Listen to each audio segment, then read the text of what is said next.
नमस्कार। मेरे इस नॉलेज वर्ल्ड यूट्यूब चैनल पर एक बार पुनः आप लोगों का स्वागत है।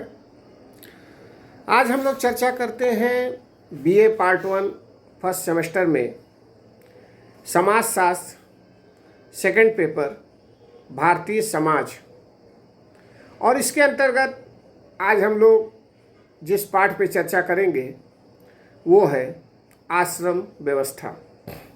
तो चलिए आज की चर्चा हम प्रारंभ करते हैं भारतीय समाज में आश्रम व्यवस्था। जैसा कि हम लोग जानते हैं, भारतीय समाज में आश्रम व्यवस्था का बहुत महत्व है। भारतीय समाज में आश्रम व्यवस्था प्राचीन समय से ही विद्यमान रही है।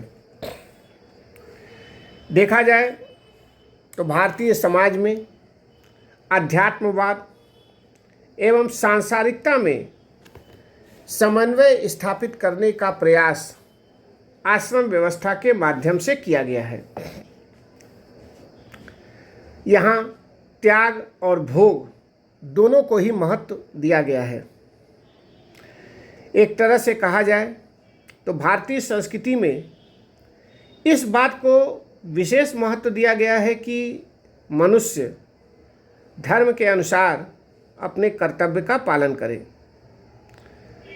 संसार में रहता हुआ त्याग व भोग की भावना की ओर प्रेरित हो और अंत में मोक्ष की प्राप्ति करे। इसी लक्ष्य को ध्यान में रखकर हमारे यहाँ एक व्यक्ति के संपूर्ण जीवन को 4 भागों में बांटा गया और प्रत्येक भाग में एक विशेष प्रकार की आचार संहिता प्रस्तावित की गई। जीवन की इसी 4 व्यवस्था को आश्रम व्यवस्था के नाम से जाना जाता है।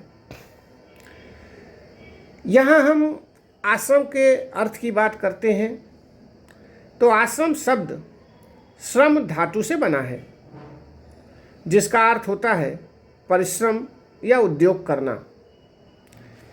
इस दृष्टि से देखें तो आश्रम शब्द के 2 अर्थ दिखाई देते हैं। पहला, वह स्थान जहाँ परिश्रम या उद्योग किया जाता है, और दूसरा, इस प्रकार के परिश्रम या उद्योग के लिए की जाने वाली क्रिया। अगर इस आधार पर हम देखें तो आश्रम का तात्पर्य ऐसे कार्यस्थल से है जहाँ कुछ समय ठहरकर व्यक्ति परिश्रम या उद्यम करता है। अगर शाब्दिक अर्थ की दृष्टि से देखें तो आश्रम ठहरने या विश्राम करने का एक स्थान है जहाँ व्यक्ति कुछ समय तक रहकर अपने आप में आवश्यक गुणों का विकास करे और अपने को आगे की यात्रा के लिए तैयार करे। इस प्रकार देखा जाए तो आश्रम स्वयं में कोई लक्ष्य नहीं है, बल्कि लक्ष्य प्राप्ति का एक साधन है। महाभारत में व्यास जी ने भी बताया है कि जीवन के 4 आश्रम व्यक्तित्व के विकास की 4 सीढ़ियां हैं और इन पर क्रम से चढ़ते हुए व्यक्ति ब्रह्म की प्राप्ति करता है। जहाँ तक भारतीय संस्कृति की बात है तो भारतीय संस्कृति में मानव के 4 प्रमुख कर्तव्य धर्म, अर्थ, काम और मोक्ष माने गए हैं और इन्हीं कर्तव्यों को पुरुषार्थ की संज्ञा दी गई है। आश्रम के द्वारा इन्हीं 4 कर्तव्यों की पूर्ति का मार्ग बताया गया है और कर्तव्य की पूर्ति के इस मार्ग को ही आश्रम कहा गया है, क्योंकि इन कर्तव्यों की पूर्ति के लिए प्रत्येक स्तर पर श्रम करना पड़ता है और एक आश्रम की सफलता दूसरे आश्रम के कर्तव्यों को भी सरल बना देती है। आज आश्रम व्यवस्था को जिस रूप में स्वीकार किया जाता है उसका सबसे पहले उल्लेख हमें जाबाली उपनिषद में मिलता है। इससे स्पष्ट है कि उपनिषद काल में ही आश्रम व्यवस्था की स्पष्ट एवं व्यवस्थित व्याख्या की गई थी। अब हम लोग आश्रमों के प्रकार, उनके विभाजन एवं उनके महत्व पर चर्चा करते हैं। आश्रम व्यवस्था के अंतर्गत व्यक्ति की आयु को 100 वर्ष का माना गया और उसके संपूर्ण जीवन को 4 बराबर भागों में विभाजित किया गया, अर्थात जीवन को 25-25 वर्ष के 4 आश्रमों ब्रह्मचर्य, गृहस्थ, वानप्रस्थ और संन्यास में बांटा गया। और इन्हीं चारों आश्रमों में क्रम से रहता हुआ मनुष्य धर्म, अर्थ, काम और मोक्ष नामक चारों पुरुषार्थों को प्राप्त करता है।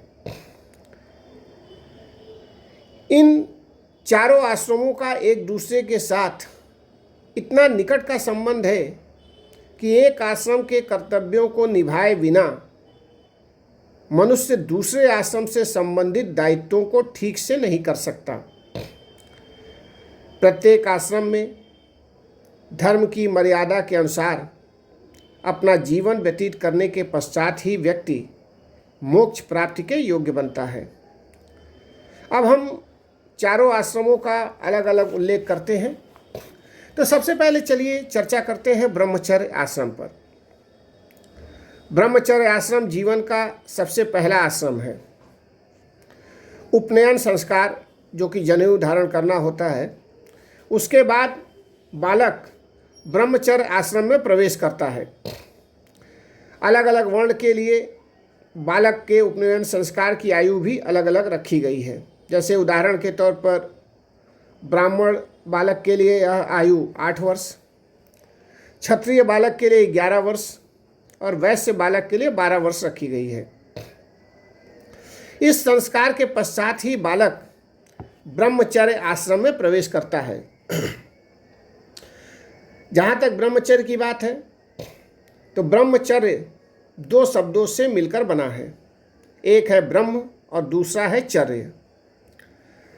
ब्रह्म का अर्थ होता है महान और चर्य का अर्थ होता है अनुसरण करना।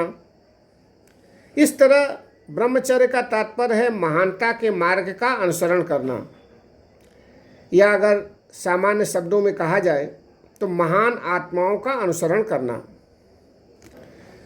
जहाँ तक सामान्य शब्द की बात है, तो ब्रह्मचर्य का अर्थ होता है यौन संयम से, किंतु यह तो ब्रह्मचर्य का एक पहलू है, जबकि ब्रह्मचर्य का तात्पर्य है कि सभी प्रकार के संयमों जैसे अनुशासन, कर्तव्य परायणता, नैतिकता, आचरण की शुद्धता और पवित्रता सभी से है।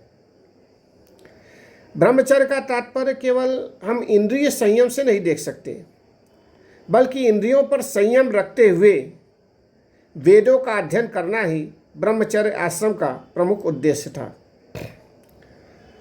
ब्रह्मचर्य आश्रम में बालक को गुरुकुल में ही रहना पड़ता था। यहाँ उसे एक विशेष प्रकार की दिनचर्या का पालन करना होता था। यहाँ आते ही बालक का अध्ययन कार्य प्रारंभ हो जाता था। इसके अलावा उसे आश्रम से संबंधित अन्य कार्य भी करने होते थे। गुरु की अनेक प्रकार से सेवा करनी होती थी। आश्रम के घरेलू कार्य भी उसे करने होते थे, जैसे उसे आश्रम में झाड़ू लगाना, आश्रम की गाय चराना, हवन के लिए जंगल से लकड़ी लाना, दान प्राप्त करना इत्यादि। जब गुरु बालक के कार्यों से प्रसन्न हो जाता था और यह देख लेता था कि बालक में अब अध्ययन के प्रति वास्तविक इच्छा और जिज्ञासा जागृत हो गई है, तभी उसे वेदों के अध्ययन की आज्ञा दी जाती थी। वेदों के अध्ययन का महत्व सांस्कृतिक परंपराओं को एक पीढ़ी से दूसरी पीढ़ी तक पहुंचाने का था। ऋषि ऋण से छुटकारा प्राप्त करने और ऋषियों के प्रति श्रद्धा का भाव व्यक्त करने की दृष्टि से भी इसका विशेष महत्व था। जहाँ तक ब्रह्मचर्य आश्रम में विद्यार्थी की दिनचर्या का प्रश्न है, तो धर्मशास्त्रों एवं मनु संहिता के आधार पर यह कहा जा सकता है कि उसे प्रातःकाल सूर्योदय से पूर्व उठना पड़ता था। उसे दिन में केवल 2 बार भोजन करने की आज्ञा थी। उसके लिए शहद, मीठी वस्तुएं, मांस इत्यादि का प्रयोग वर्जित था। उसका शारीरिक, मानसिक और बौद्धिक विकास ठीक ढंग से हो सके, इसके लिए संयम और विभिन्न कर्तव्यों का पालन करना भी जरूरी था। इस आश्रम व्यवस्था में बालक के लिए नृत्य, गायन, जुआ, हिंसा इत्यादि वर्जित थे। उसके लिए सत्य बोलना, पवित्रता का आचरण करना इत्यादि जरूरी था। इसके साथ ही आध्यात्मिक विकास के लिए बालक को अपने आप में अहिंसा, सत्य, ब्रह्मचर्य, संतोष, पवित्रता इत्यादि गुणों का भी विकास करना था। साथ ही ब्रह्मचर्य आश्रम में विद्यार्थी को अपने आध्यात्मिक विकास हेतु यमों का पालन भी आवश्यक था। ये यम थे अहिंसा, सत्य, अस्तेय, ब्रह्मचर्य तथा अपरिग्रह। स्पष्ट है कि ब्रह्मचर्य आश्रम में विद्यार्थी की दिनचर्या इस प्रकार से निर्धारित की गई थी कि वह वेदों के अध्ययन के साथ साथ अपने व्यक्तित्व का पूर्ण विकास कर सके। अब हम ब्रह्मचर्य आश्रम का जो समाज शास्त्रीय महत्व है, इस पर भी थोड़ी चर्चा कर लेते हैं। इस आश्रम में गुरु के प्रत्यक्ष संपर्क में रहता हुआ विद्यार्थी अपने व्यक्तित्व का विकास करता था, अपने आप को सद्गुणों से विभूषित करता था, अपना चरित्र निर्माण करता था और अपनी यौन इच्छाओं पर नियंत्रण रखते हुए अपने को गृहस्थ जीवन के योग्य बनाता था। इस आश्रम का बालक के शारीरिक, मानसिक और आध्यात्मिक विकास की दृष्टि से विशेष महत्व है। यह आश्रम देखा जाए तो समाज की सांस्कृतिक परंपराओं की एक पीढ़ी से दूसरी पीढ़ी तक हस्तांतरित करने का साधन है।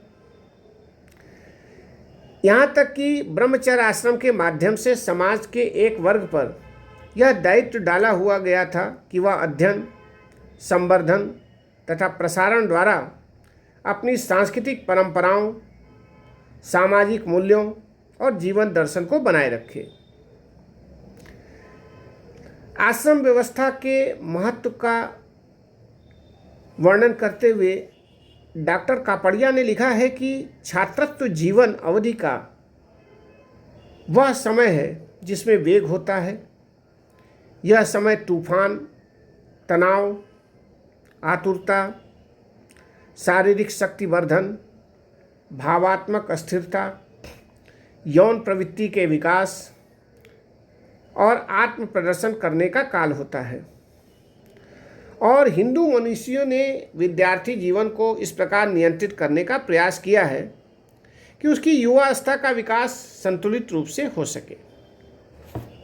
अब हम लोग आश्रम व्यवस्था के दूसरे सोपान गृहस्थ आश्रम पर चर्चा करते हैं। ब्रह्मचर्य आश्रम में अध्ययन कार्य पूर्ण करने के पश्चात विवाह संस्कार संपन्न होने पर व्यक्ति गृहस्थ आश्रम में प्रवेश करता था, जहां वह 50 वर्ष की आयु तक रहता है। यह आश्रम ही वह महान कर्मस्थल है जहां व्यक्ति ब्रह्मचर्य आश्रम में प्राप्त शिक्षाओं को मूर्त रूप देता है।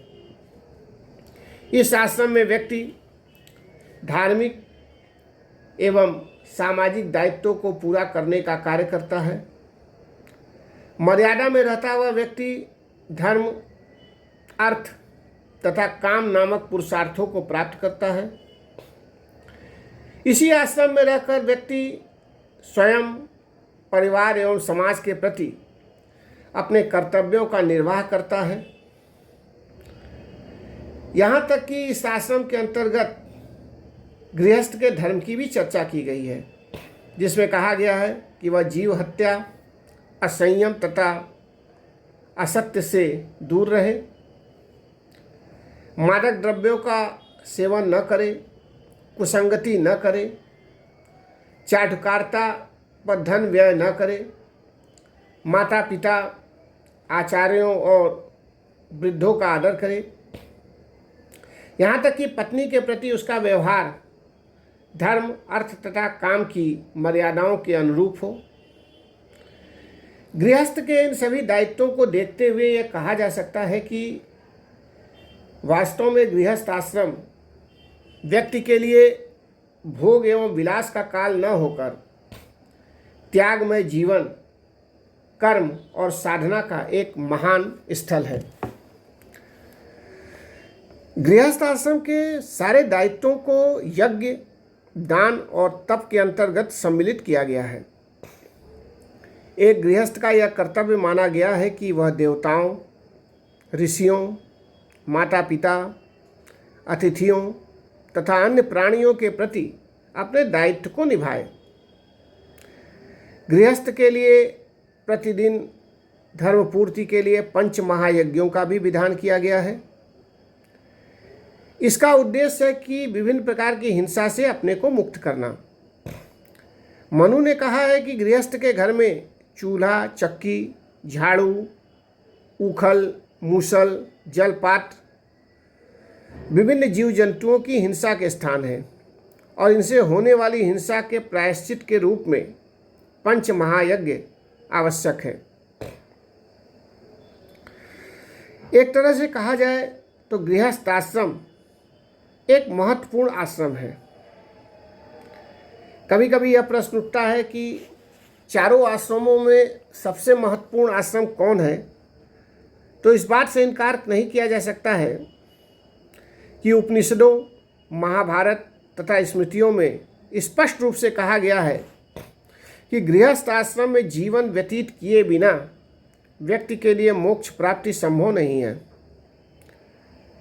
इस आश्रम की महत्ता इस दृष्टिकोण से भी विशेष है कि गृहस्थ जीवन के साथ अनेक सामाजिक, धार्मिक और नैतिक कर्तव्य जुड़े हुए हैं। अन्य तीनों आश्रमों के लोग अपने भरण पोषण के लिए गृहस्थ पर ही निर्भर रहते हैं।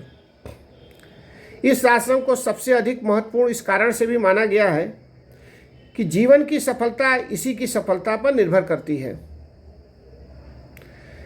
मनु ने कहा है कि जिस तरह वायु का आश्रय लेकर सभी जीव जंतु जीते हैं, उसी तरह गृहस्थ का आश्रय लेकर सभी आश्रम जीवन व्यतीत करते हैं। जिस प्रकार छोटी बड़ी नदियां अंत में समुद्र में ही स्थायी रूप से विश्राम पाती हैं, उसी प्रकार सभी आश्रमों के व्यक्ति गृहस्थ के हाथों में ही सुरक्षा एवं स्थायित्व प्राप्त करते हैं। गृहस्थ आश्रम को अन्य आश्रमों की तुलना में सबसे अधिक महत्व इसी कारण दिया गया है। अब हम लोग चर्चा वानप्रस्थ आश्रम पर भी करते हैं। 50 वर्ष की आयु पूरी कर लेने पर व्यक्ति को वानप्रस्थ आश्रम में प्रवेश करना होता है। मनु ने कहा है कि जब गृहस्थ यह देखे कि उसके शरीर की त्वचा शिथिल हो गई है, उसमें झुर्रियाँ आ गई हैं, बाल पक गए हैं, पुत्र के भी पुत्र हो गया है, तब विषयों से मुक्त होकर वह वन का आश्रय ले और 50 वर्ष की आयु प्राप्त कर लेने के बाद व्यक्ति अपने परिवार, नाते रिश्तेदारों और समाज को छोड़कर जंगल में चला जाए और मानव मात्र की सेवा में अपना समय लगाए। 75 वर्ष की आयु तक वह इसी आश्रम में रहे। वानप्रस्थी के लिए बताया गया है कि उसे जंगल में एक कुटिया बनाकर रहना चाहिए। वह जंगल में अकेला भी जा सकता है और अपनी पत्नी के साथ भी जा सकता है। इस आश्रम का मुख्य लक्ष्य व्यक्ति को संन्यास आश्रम के लिए तैयार करना है और इसी बात को ध्यान में रखते हुए वानप्रस्थी के कर्तव्यों को निश्चित किया गया है। यहाँ वह सांसारिक सुखों से अलग होने की कोशिश करता है, भोजन के रूप में कंद मूल और फलों का सेवन करता है, वस्त्र के लिए मृग चर्म या पेड़ की चाल पत्तों को काम में लेता है। वानप्रस्थी के लिए यह भी बताया गया है कि उसे ज़मीन पर सोना चाहिए तथा घास फूस से बनी कुटिया या पेड़ के नीचे रहना चाहिए।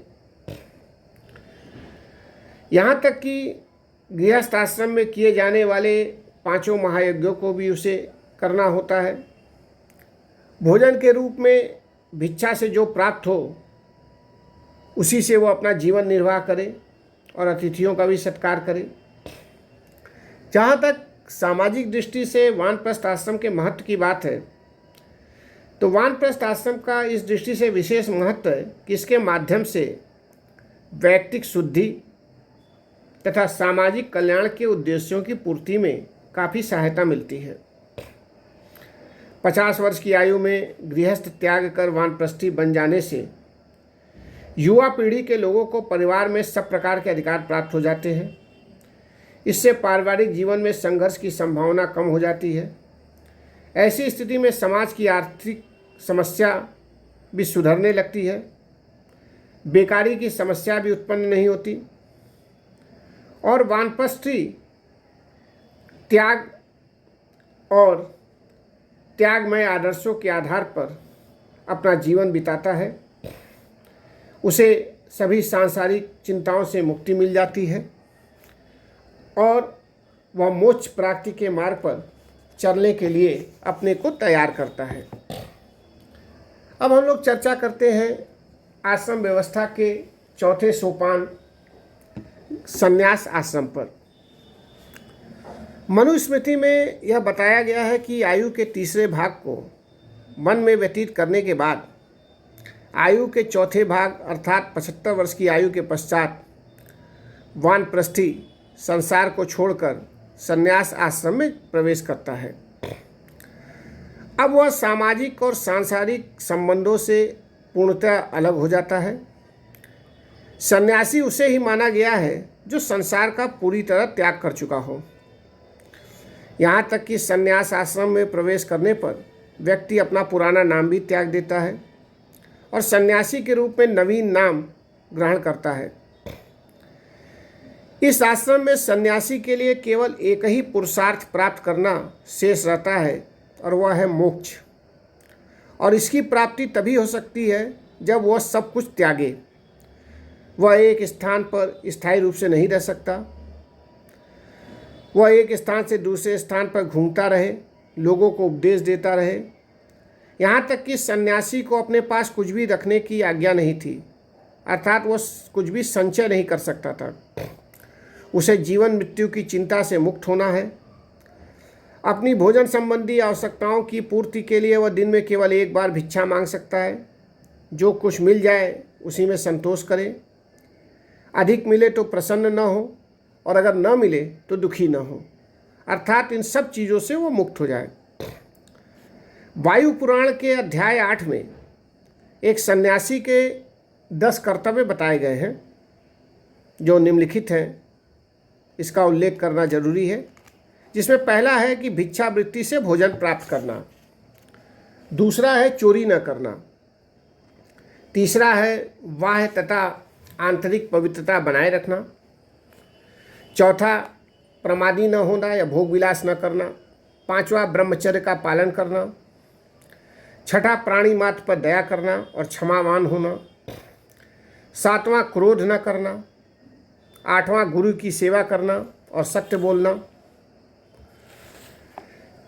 यहाँ पूर्ण संयम रखना, नीची दृष्टि करके चलना इत्यादि। इस तरह देखा जाए तो संन्यास आश्रम में वह निष्काम भाव से प्राणी मात्र के कल्याण के लिए अपना कर्तव्य करे।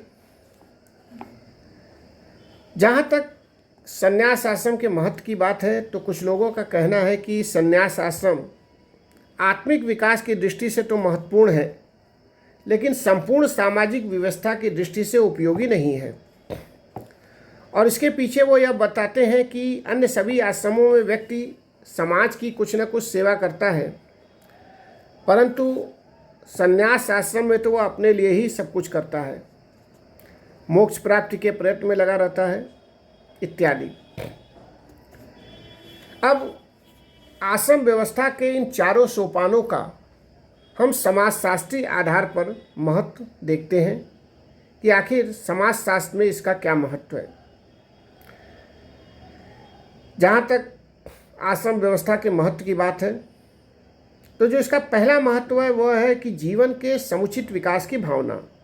आयु के बढ़ने के साथ साथ व्यक्ति की शारीरिक शक्ति, कार्य क्षमता, अनुभव एवं मानसिक प्रवृत्तियों में परिवर्तन आता है।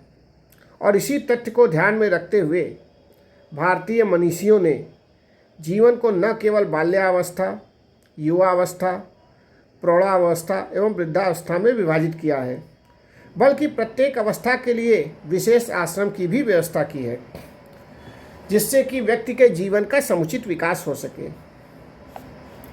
आश्रम व्यवस्था ने व्यक्ति में मानवीय गुणों के विकास में काफ़ी योगदान दिया है।